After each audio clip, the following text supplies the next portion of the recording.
Hi, welcome to Deep End. My name doesn't matter. Let's dive in. I have a little bit of a word for husbands as well today. In 1 Peter chapter 7, it says, "Likewise, husbands, live with your wife in an understanding way."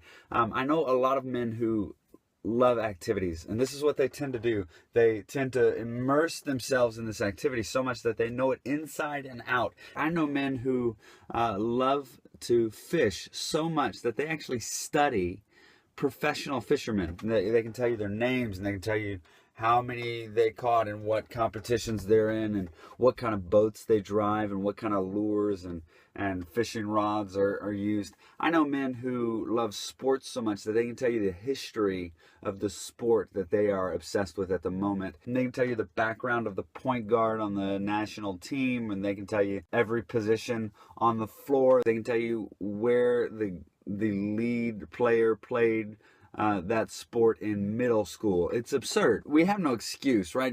As men, we study things. We do. We get excited about them and we study them. Peter is admonishing us to study our wives in the same way that we would study a sport or an activity or something that we would become totally obsessed with. And don't lie, we all do it. It's just on different issues. Some of us are book people. Some of us are sports guys. Some of us are movie buffs.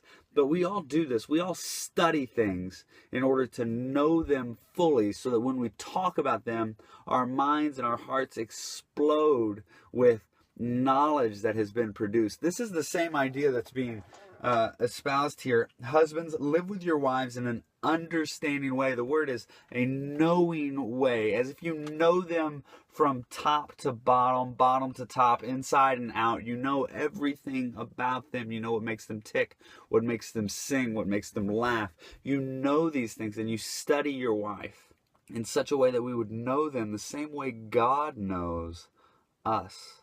So we would live with our wives in a way that is knowing everything about them. It doesn't mean that you are able to read her mind. It doesn't mean that. What it does mean is that you know her well enough to know the cues of what she is trying to tell you, even if she won't say it out loud. The only way to do that is to do what Christ does, sacrificially giving of yourself to her, knowing everything about her. Study your wife.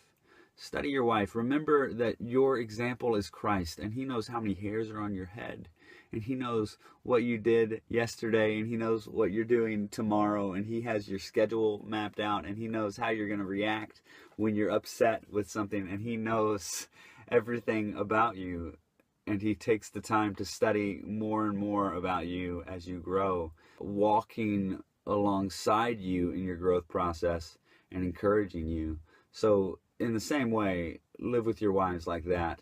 It's a tall order, but it's a joyful one, because when we will begin to live with our wives this way, we will begin to become more like Christ and be more like him and find more happiness and more joy than could ever be found.